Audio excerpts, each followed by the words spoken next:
Small conference.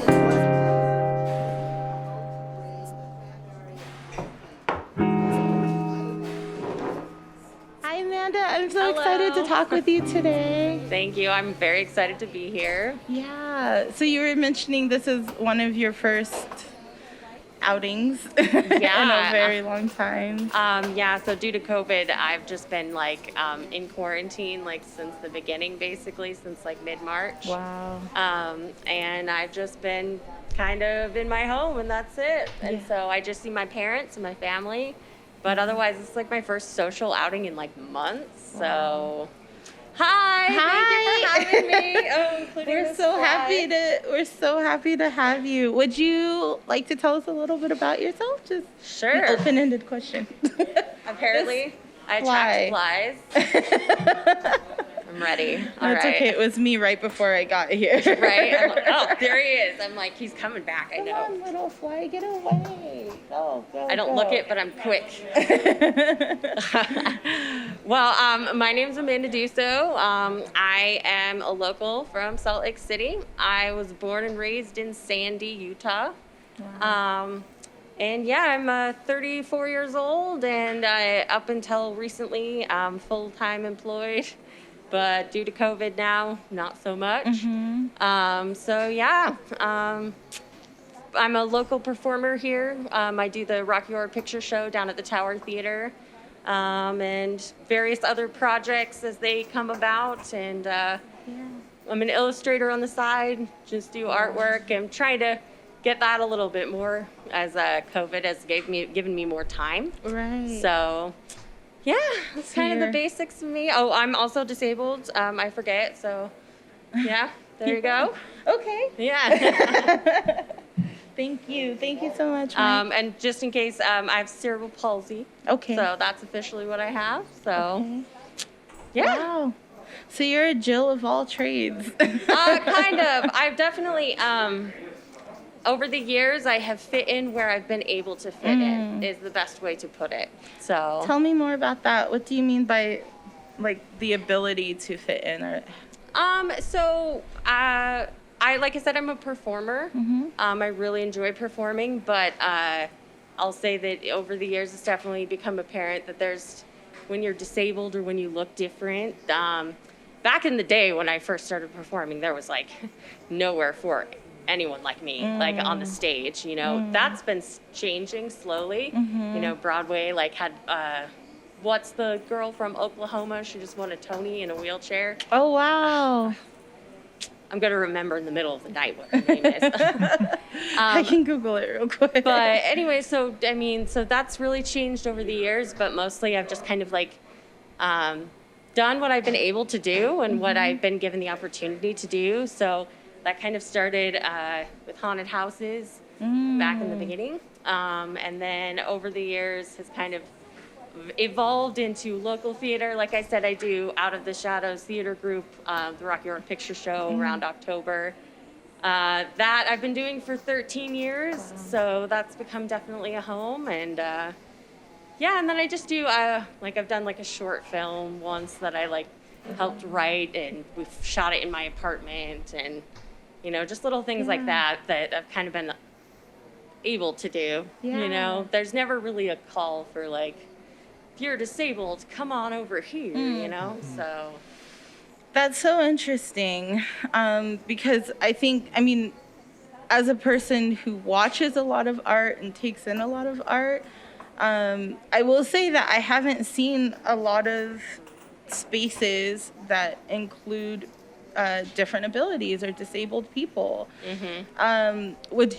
So with Rocky Horror Picture Show and with your performance group, is that something that you kind of spearheaded? No. Okay. So that's actually, so it was established in 1995 officially, Out of the Shadows. The group, the founding group, has really been doing the Rocky Horror Picture Show here in Salt Lake City, the local, what we call floor show, since the 80s. Wow. So, Susan, for instance, she's our MC. She's been doing it for 25 years, 30 years at this point. I started 13 years ago. So I was kind of looking for some sort of project to do when the haunted house that I worked for closed. And I heard about them and went and, lost my virginity at a floor show. And I loved it. It was like just such an inclusive experience that I basically, I had a couple friends in the cast, and it was like, can you guys see, would they let me join? Will they let me do something, And I joined initially as right aisle lighting. They let me, be in the scooter and had a little flashlight that I would shine on the actors coming down the right aisle. Wow. And so that's kind of how it started. Now I'm an established cast member, as I do Crim, the guy with no neck, the guy with the book, Yeah. So that's something I got thrown into last minute. I'd been doing the show for 5 or 6 years at that point, and I think a cast member just quit last minute, and they're like, Dusoe, this part. Can we just throw you in there? And that's what happened. And luckily, so with the Tower Theater, the performance space is not handicap accessible. Okay. However, Crim's part is the only part of the show that you don't go on stage, because you're literally your own stage. Wow. And over the years, that's how that role's progressed for me. So I'll say I spearheaded that part of it, Yeah. but they really took a chance and let me kind of just join out of, fun. And then it was kind of oh, you can take tickets. Oh, you can make props. I've painted so many of the props in that show. That's amazing. I've also designed now all the graphic designs and stuff like that for the theater group. So they've really made a home for me. I've definitely I tried to make it myself as useful as possible, just because I love it there so much, and those opportunities are rare for me. So That's so amazing. I'm so happy that you're here, 13 years later in the Rocky Horror Picture Show. I know. That's so. And last year I got to MC too for the first time, which was so awesome. Yeah, you don't even know, that's part of why I'm COVID. Yeah. Why have you done this to me? Because this year it's not going to be. It's not happening yet. So it's definitely not canceled. Okay. The show will go on next year. Yeah. But this year, our entire season has really been canceled, just because it's not really safe for us to perform, and it's not really safe for you guys to come and watch us perform. Right. So just got to wait it out. Yeah. I wonder if there's some sort of, I'm always an idea person. I wonder if there's some sort of virtual production. I don't know. So don't worry. We are definitely playing with that idea. Okay. It's kind of tough, because what we do is already emulation. We have made props, and we've got to worry about timing and Right. Are you matching up with the screen and stuff? And that's already so hard to do on the stage that trying to do it through a Zoom call was Right, okay. right. How have you not done this show for Right. 13 years and you don't know what you're doing? Right. But we're working on it. We're going to see if we can do it. Plus, it's licensing. You have to be licensed to show the picture in some sort of way. And we really stick by that. There are some productions that go on without licensing the picture, and we don't believe in that. We're true fans. Yes. We pay for that picture, so. Beautiful. So before this 13 years of being with the Rocky Horror Picture Show, and what were you performing before? Kind of. So I was doing haunted houses before that. So I'll say I started doing the Rocky Horror Picture Show, I think was 2007 was the first year I did that. Before that, from 2004 to 2007, I was working at Rocky Point Haunted House. Okay. That was a local haunted house here that closed down in 2007. It was world renowned. Our sets were the best. That's honestly where I got most of my formal training as an actress. And it was it's an interesting performance experience. One of my former performers actually recently said it's like you cram a whole performance into just 30 seconds, because you're right there for 30 seconds in front of a person. Right. And I will say it's a strange addiction, scaring people. I was good at it. You know, there's not much of a venue for that. Right. So, and then before that, I really didn't perform much before that. I will say I took my very first acting class in, I think it was the 8th grade. Wow. And I loved it, but I also realized, like, it was all like, how are we going to get you on the stage, Dusoe? And it was always like, we don't know. And then the conversation would just stop there. Yeah. So I got my first taste of performance then, and I didn't really get it again until I went and worked for the haunted house. And even that, I had a roommate pushing me into it the whole time, like, come on, you'd love it. And I'm like, And then the second I did it, it just was a switch. So that's amazing. I think that it's so interesting what you're kind of talking about, like in these spaces with your disability. Or is that the correct way to say it? I'm sorry. I just want to make sure that I'm being... No, okay. The wording has become a topic lately for being disabled. It's not with me. Okay. Yeah. All right. So, thank you. Yeah. I called myself a cripple for many years, so I really doubt you could offend me. Okay. So. I won't say that, but I will say disability and disabled. How has that informed your work as an artist? Or has it? No, it definitely has. I will say it has steered my interests towards the macabre, towards the horror side of things. When I was working in the haunted house, for instance, I found that like contorting my body for certain roles really got a reaction from people. You know what I mean? So I'd be like the autopsy patient, for instance, and I would just scream, and I would just spasm my muscles, and it was all an act, but people would just get so unnerved by it, So that kind of like really started like a taste for like, oh, this is a nice, like, this is a very specific reaction that not many people can get as easily as I can. I will say too, like I really aspire to be a monster in a horror film. Please, somebody hire me to crawl through something gross.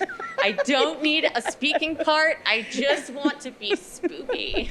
Yeah. And it really truly is like my greatest aspiration. Okay. I don't want an Oscar.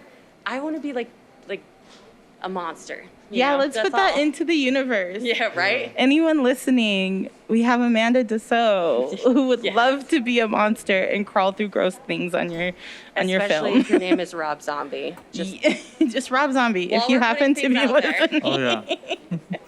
Yeah. So, but I would say it's definitely informed me in that way. And then also, too, I don't know, like, I don't really get the chance to be in very emotional roles or anything like that, but I will say that I can tap into stuff like that just because, I've seen some shit. Right. So it's one of those things that truly I wish I had more venues to explore it. I really do. Because, like, for instance, with Rocky Horror Picture Show, I wouldn't say it's necessarily informed, like, my performance, but it's definitely informed my like experience of the culture, because that's really what Rocky Horror Picture Show is it's culture. And it's the culture of the misunderstood, the mislabeled, even, if you will. So in a way it's informed me to that I found a home with that group very specifically, because I'm LGBTQ+, but also because I'm mislabeled constantly. Yeah. Wow. So, so I want to backtrack a little bit. Sure. So you were kind of talking about kind of how COVID-19 has just like had this impact on your work, has had an impact on your art and your performance. We have a note here that this is kind of also very close to you and very personal, like, but beyond the ways in which it is for all of us, right? Craig, can you talk a little bit about that experience? Sure. So I will say, I'm specifically high risk. Right. I have cerebral palsy, so that is a neurological disorder at the core, and something like COVID-19, the fever, and the mysterious things that it does to a brain could devastate me. So because of that, I've had to change pretty much everything. So I don't have a job really right now. Okay. That is the first time that's happened since I was 19 years old. Wow. So I am that type of person who I prefer to work. I really do. I was on disability for 6 years, and then I stopped being on disability because I didn't like the restrictions of it and because I wanted to work. And so now I'm in a position where I'm not working. I'm actually financially okay because I recently sold a piece of property. So I'm exceptionally lucky for that. Yes. But I just, it's kind of stopped everything. So I had the perfect job too that I loved dearly. Oh. So I worked at the same hospital that I grew up in, Wow. on the same surgery unit that I had surgeries on. Wow. And unfortunately, just due to COVID, I was in this centralized position with doctors and nurses coming from different places, so I had to leave. So that was just kind of like a dream that died a little bit. I am hoping that maybe I can return there someday, but we'll see with the state of the world. I don't know if I can ever really, with COVID out there, I don't think I can return to a healthcare job. Right. And then at the same time, so in terms of my disability and work, I have had an array of jobs speaking to people, call centers for years and years and years and years. Yeah. I ain't no manager. Yeah. Never been a manager. I don't get promoted. It's just not what happens to me. Wow. So I worked in call centers at like entry level in various different positions for 10 plus years. And I'll be honest, I'm not anxious to return to it. Yeah. So I'll say right now with COVID, it's left me in this position where suddenly I'm like, I have a bunch of free time. I can't go out. I can't do anything that's really that distracting. Right. I can't really perform, which has also been a new adjustment for me. So I'm really trying to focus on my artwork for the first time. Yeah. Like I've had a lot of people tell me for a couple years, like, oh, if you put this on a t-shirt, I would totally buy it. And I'll be honest, I'm one of those classically trained artists who actually get a pencil and a pen. So to hear that, I'm like, say what now? Right. I don't know. I don't have any idea how to do that. Right. But now I've been figuring that out. Good. And so it's kind of forced me into this learning mode, which is actually, I think COVID's done to a lot of people where suddenly people are being forced to learn things they didn't know. They didn't know. So, and then in terms of like performance, I'll be honest, like I miss it terribly. Like I'm so excited to be here with all you people. And I really, I don't know, I kind of hope to play with performance a little bit more in the future. Like nobody's put me in their horror movie yet. Maybe I'll just make my own, Make your own, yes. Like I have all this time. So, and I now live in this really spooky house. So I have like the Ooh. perfect setup. So This is so exciting, and I know that we have cameras and stuff, but I just really want to point out your ensemble because right when I asked you before we started recording what you were super interested in terms of like reading and books, you told me right off the bat horror. Yeah. And I see it. I see like your mask is eyeball. Yep. So this is an artist, Alex Pardee. Okay. Yep. So he does these masks. Oh, beautiful. And I definitely am. It was close You're to September, huge. so I'm like, it's time for spooky gear. Are you already like itching for Halloween? Always. Okay, August hits.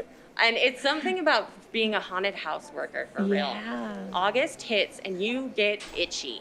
You get this weird sort of feeling where you want to sit inside some racks at a store and wait for someone to look at that rack and just peek your head out. And that's it. That's all you need. It's just a little spoon. I love that. So, and I usually I won't lie, I'm that weirdo. I go to like cemeteries every October and take pictures because it's just my vibe, I guess, So, Yeah. and I do love this. I love the macabre. I really do. I think it's like a tie to my people, if you will, like the freaks, the disabled, the deformed, So that definitely spears it a little bit, like my love for the spooky things. Yes. And I was raised by parents. Like, my dad left a picture of Pennywise the clown on the bathroom mirror, like, to Just to scare my mom. But of course, little, like, child me You were was just like, this is that guy looks great. cool. Yeah.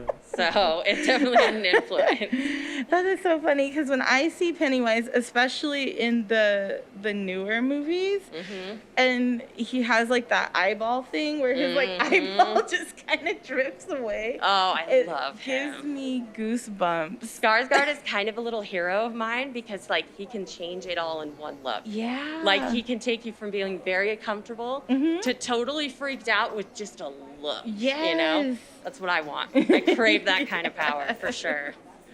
Amazing. Have you always loved the spooky?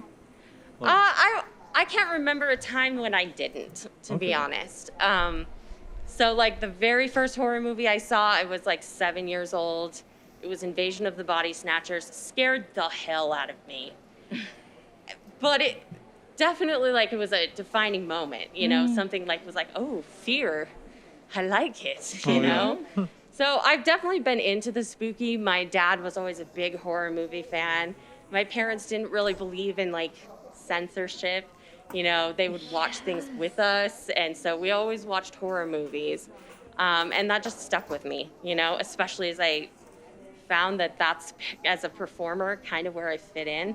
So you do what, you know, you can, and turns out that it became like a part of me a little bit, you know. That's amazing. So I definitely want to be a monster someday. So hard. I share this goal with you. I don't want to be a monster, Fair. but it has been a goal of mine to be a zombie extra. Oh, since nice. I was like Yes. 17. And I don't know how to do it. I don't know where to. Like, I never see any casting calls. Like, if you'd like to be a zombie. I wish I would have warmed up. Okay, so for real, one thing that I learned at the haunted house, I can walk like a zombie. It's just my natural walk. So I have Ooh. cerebral palsy, right? So Right. I kind of like, waddle. I walk with like a penguin almost, right? But if I just like, Just like, kind of like. You're very it's so zombie-like. perfect, right? Yeah. So like there was also this one time where I actually was like thrown into this, like, we need to teach some zombies how to walk. Dusoe, you're up. And I was Wow. like, the disabled girl? All right, let's do this, you know? Yeah. And it's like, seriously, it's easier than you think. Is it? Like, Okay. okay, so a tip, break a part of your body. Break a part of Yeah, my body. so like your arm, limp. Ugh. In my case, I would break one of my hips, so I would just like sit off to the side, like, you know what I mean? Yeah. So break a part of your body and try to move that way. I'm gonna practice this, and then if it's okay with you, I'm gonna send you video. Like, Oh, do hell some- yes. I'm ready. Can you?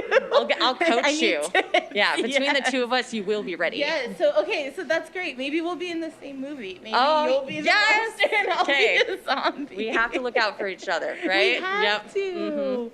Oh my goodness. And then I have another question about your horror fascination. Sure.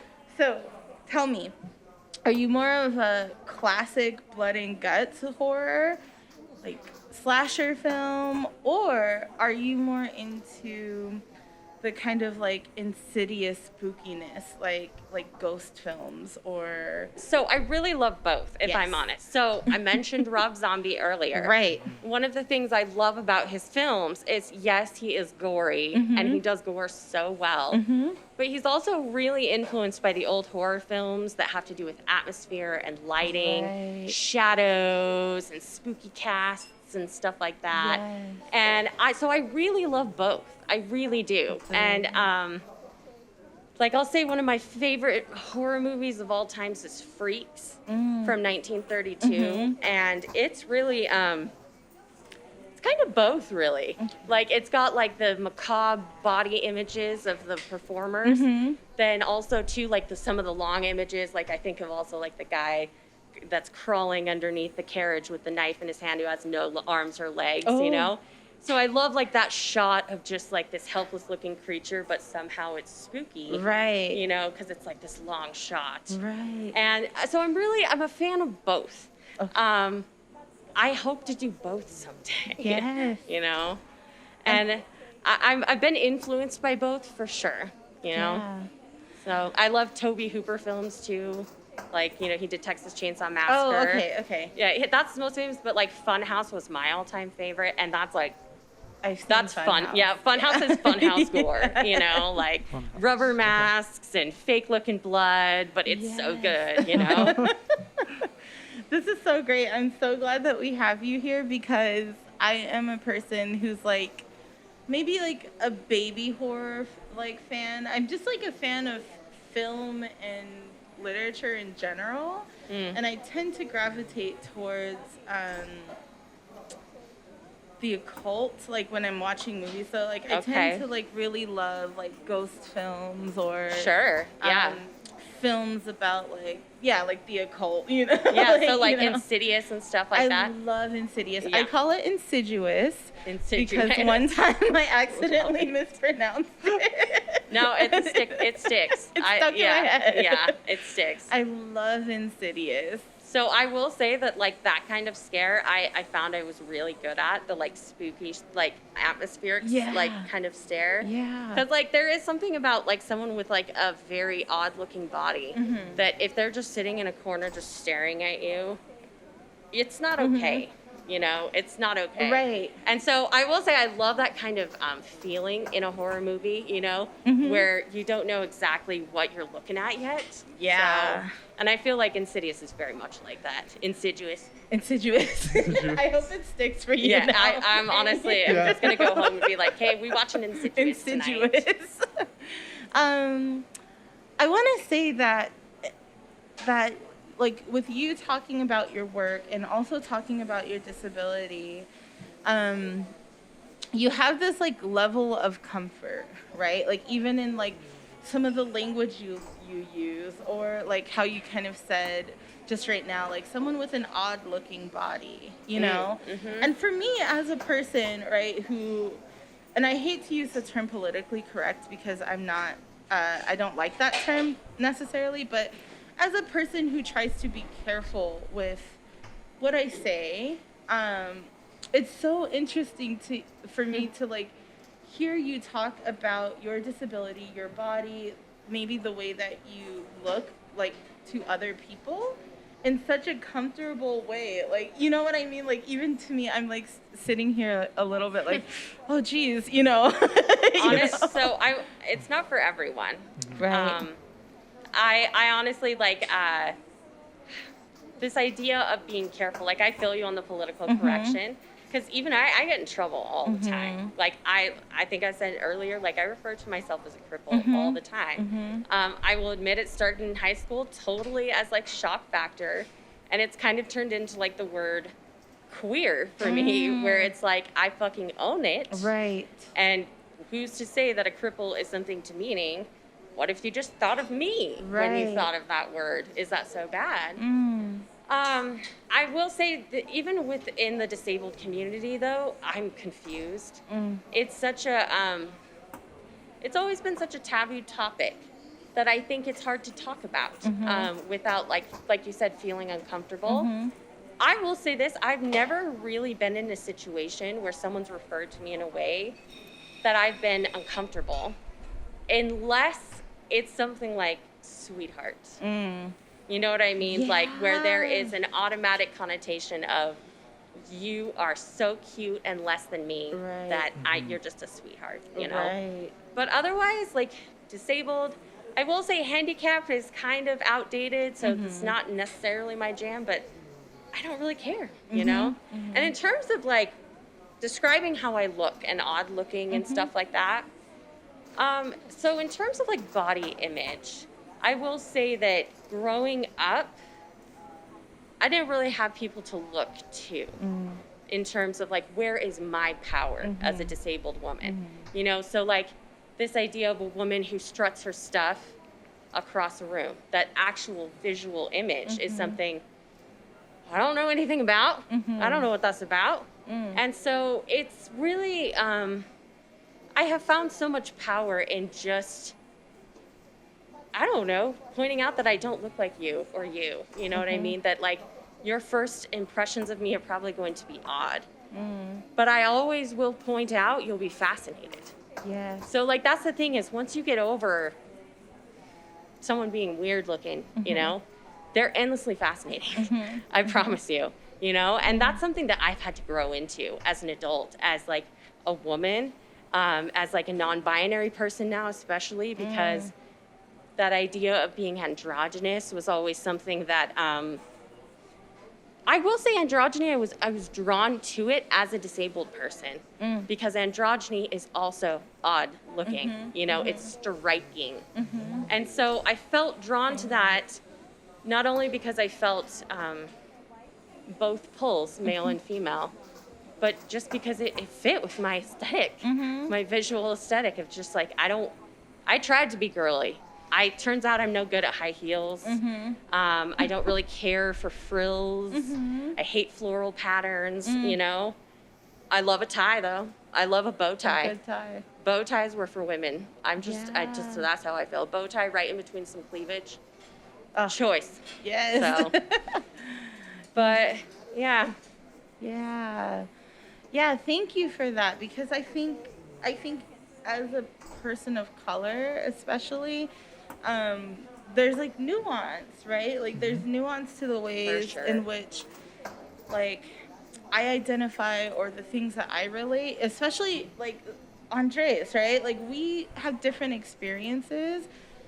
And I love what you're kind of talking about, the empowering like nature of just saying the thing, right? Like, yeah, for sure. Like understanding that you might look different, and I tend to do this too. Like I look different. I am a larger bodied black woman, you know, a fat black woman, a fat black femme, you know. There's all of these intersections. Thank you. There are all of these intersections that I think. So sorry, I just got briefly distracted only because, and I have to say this, Kenna just rolled by. Kenna was the person we were talking about yesterday. So, hey girl. But yeah, but like the power in just saying that I understand when you look at me, you might have a specific reaction to me. There might be a specific set of experiences that come to mind when you look at me because of your own life experiences. For sure, so let's just put that on the table, right? Right. And then like let's move past it and like let's talk. Totally. You know? Yeah, it's absolutely that same thing where it's just like, let's put it out there so then we can work on getting past it, because like it's one of those things I feel like I don't have time for it. You know what I mean? Yeah. I don't have time to pretend that it's not making you feel weird, you know? So like, let's talk about it and get it out of the way and then move on to other things. So, and I also think too, those kind of conversations are what will redefine stereotypes, you know? So like, I definitely, people tell me all the time, like, Dusoe, I am in trouble with you.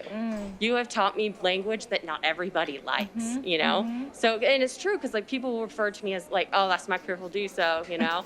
And they'll say that in public, and someone will give them a look like, I'm about to beat you up. Right. And it's one of those things where I get it, but it's all about redefining things, you know? Like if they see me laughing, having a great time, maybe it won't be so bad, you know? Yeah. Maybe it won't be so bad. I love that. You're right. You never know. Yeah, Like, you never know. Yeah. It's kind of a toss-up, but I will say that I'm probably one of the people in the public spaces who would like be giving someone a dirty look if I heard them say that. Yeah, that's totally fair. Hey, and in your defense, like those are my friends too. Yeah. Like they can call me a cripple, but you can't. You can't. Who are you? Exactly. You know. So you've told us a lot, obviously, about your experiences, and a lot of those experiences are in like kind of the grander scheme of society, right? Like, how about Utah? Yeah. How is it being a queer, non-binary, androgynous-looking, disabled person in Utah?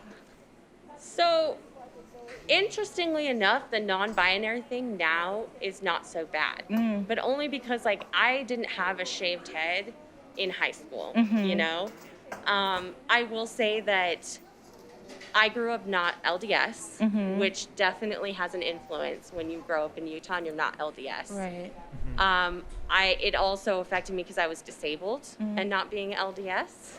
Like, I was constantly a church project in the neighborhood, and I didn't learn those things till later. You know, where it's like, oh, all those neighborhood kids, they would show up once a month and then never showed up again. Took a while to understand what that was about. And I definitely think that's a Mormon Utah thing where they think that you're, you know, kind of, I'm going to go out and be friends with the crippled girl, you know, or, you know, the disabled girl. And it's not really what they think it is. And I will say, in terms of being LGBTQ plus, like, so in high school, I didn't have a super rough time, but I will say there was a short period of time where I really had questions about myself, my sexuality, what I was into, because people would ask me all the time, like, okay, who's your crush? Who's your crush? And I, honest to God, could not answer those questions because I'm that type of person where I don't care what you look like. If you are awesome, I will hang out with you. But if you're not awesome, I don't like you. And I don't know that till I meet someone. So in high school, because I was like that, I got called a lesbian a lot, you know, just in fun. But it really started playing on my mind a little bit where it's like, well, maybe I am. Well, if I do like girls, what does that mean? And that conversation was not as easy in Utah as it is now, because of the conservative nature of Utah. You know, it's like, I'm really lucky my parents are not LDS, and I could have always spoken to them about this. But at the same time, they're both very cisgendered. They would not really have understood, you know? And nobody around me in high school understood. So it was kind of a lonely period of oh my gosh, it was like a panicked feeling, like, what if I am a lesbian? And finally, at 17, something happened. I think this has to do with being disabled. And, you know, I had all sorts of health problems and other stuff to deal with, where I just, in my mind, was like, I don't have space for this. So guess what? I'm unaffiliated. And for years, that's what I recognized as. I was unaffiliated. I didn't like men, women. I just like you for you, you know? And so that's kind of how I recognized it. It wasn't exactly a loud and proud type of thing. It was like if someone bothered to ask me. And I really think that has a lot to do, again, with the conservative nature of Utah, and also this idea that I wasn't gay, I wasn't straight, I was non-binary. I was like androgynous, and androgyny was scary back in the day, you know? So I feel way more comfortable now with it than I did back in the day. But I will say, there was a strange sort of knowledge about myself back in the day, even if there wasn't the language for it. And I think also a lot of that had to do even with Utah, because in Utah, when you grow up in like a really conservative society, you probably will find the subculture right around the corner, you know? And that's constantly what would happen to me, is like I would not really get what I needed from this conservative neighborhood group of girls who would come and make, you know, a project out of me. Instead, it would be like the kids hanging out back by the fence smoking cigarettes who wore really weird clothes, you know? So I will say in Utah, they're getting so much better. They're like, the Pride Parade is so nuts now. Like, it's so huge, and everybody's there. Everybody's there. Everybody's there. You know? And like, that's awesome. I think it's fantastic, you know? And I think it makes it easier. Like, I feel easier about being who I am now, you know? I never really felt ashamed, but it was definitely I won't tell if you don't ask. And now it's just not as much like that. Do you feel safer? For sure. And I definitely think like Rocky Horror Picture Show, my theater group, the queer community in Utah is so fantastic. Like in the Salt Lake City area especially. I mean, obviously that I'm a little biased, but they, over the years, like I've met so many amazing people who've taught me so much about myself that it definitely, I feel like I found my people, you know? And so it makes it easier to be a little louder and prouder. So, yes. And especially too, like, I'm lucky I have cool parents. I really am. They do seem Like, really cool, honestly, from yeah. what you've shared. I will say in college, I went through kind of like a phase of depression, and my dad came to me, and my dad and I don't really have the relationship where we sit down and we talk about our emotions. But he came up to me and he just said, would you be happier if you were dating a boy? And I said, no, Daddy. And he goes, would you be happier if you were dating a girl? And I just, no, Daddy, but thank you. It was just one of those things where I was like, thank you so much. That it's nice to know that I can. Right. Right. So I'm lucky that way. So Amanda, I feel like I could talk to you literally all day. So let's connect beyond. Totally. I'll come back. I got nothing going on right now. Yes, that can be a plan. Let's put that on the books because this has been so amazing, and I don't want to end the conversation. Alas, the time gods are telling me I have to. But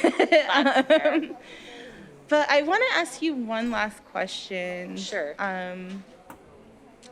And I think it's a really important question because you've been so awesome in sharing your story and even the vulnerable parts of your story. So for you and for anyone listening, honestly, who might be a person dealing with their sexuality or their gender identity or their disability, what is something that you know now that you wish you would have known then, right? That you would say to yourself or to those people? Honestly, I'd probably say that it's okay not to know everything. At the beginning and at the end. This fly. They also do not want you to leave. Right. I would say it's okay not to know what you're doing. It's okay not to know. I feel like so much of the beginning of my life had to do with making plans and then having to change those plans because something unexpected happened.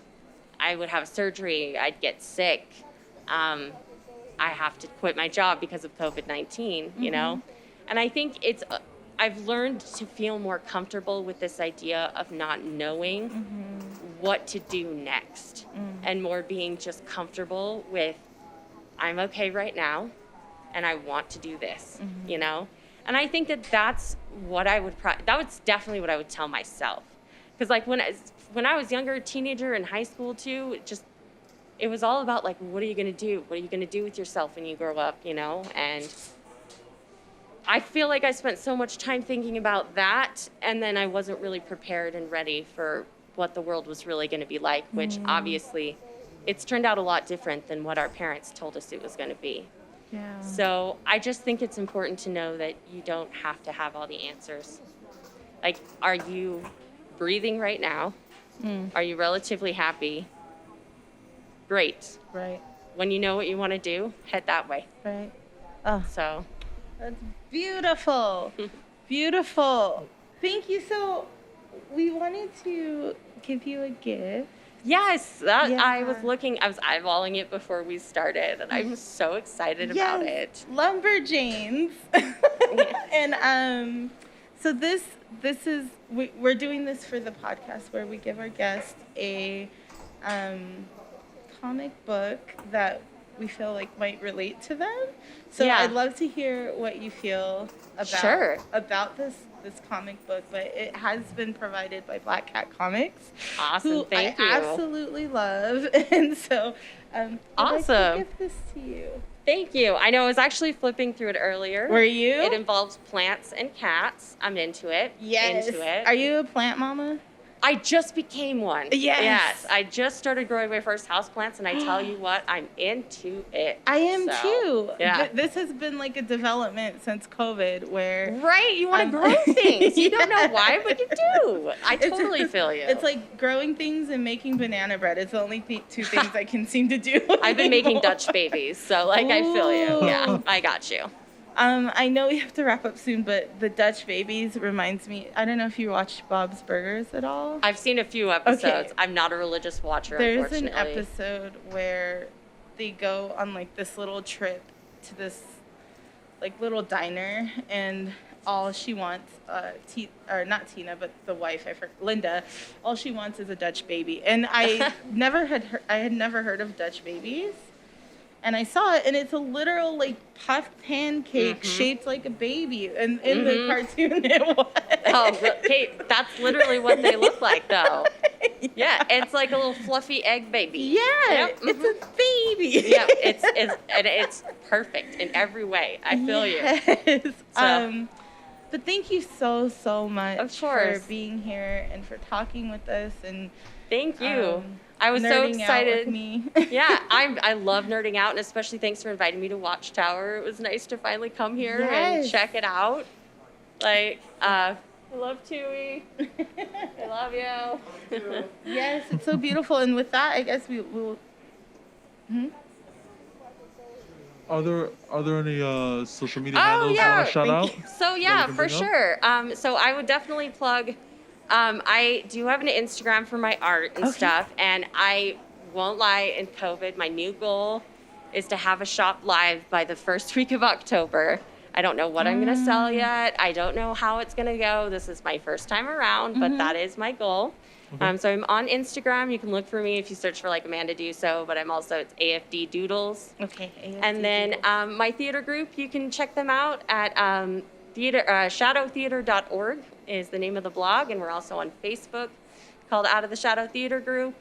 And yeah, that's my life so far. That's it. Well, I can't wait to see you next year. Yeah. In the show. Definitely come check out Rocky Horror Picture Show next year. Definitely. After COVID, we will be totally ready to go. Like, and I'm sure the shows will be so good because we have been like pent up. So yes, and I can't wait to buy some of your art, whatever that might be. So yeah, the pressure is on. I got to figure my stuff out. Got it.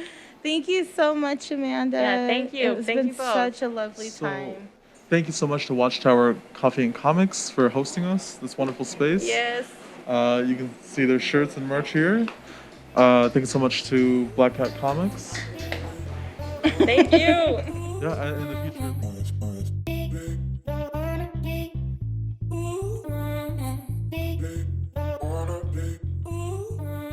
Thanks for listening to MOCHA Talk and Caffeine Dreams. Be sure to follow us online at MOCHA Talk Podcast on Facebook and Instagram, or on our website at mochatalkpodcast.com. Special thanks to our sponsors Watchtower Coffee and Comics, Rusted Box Records, and Black Cat Comics.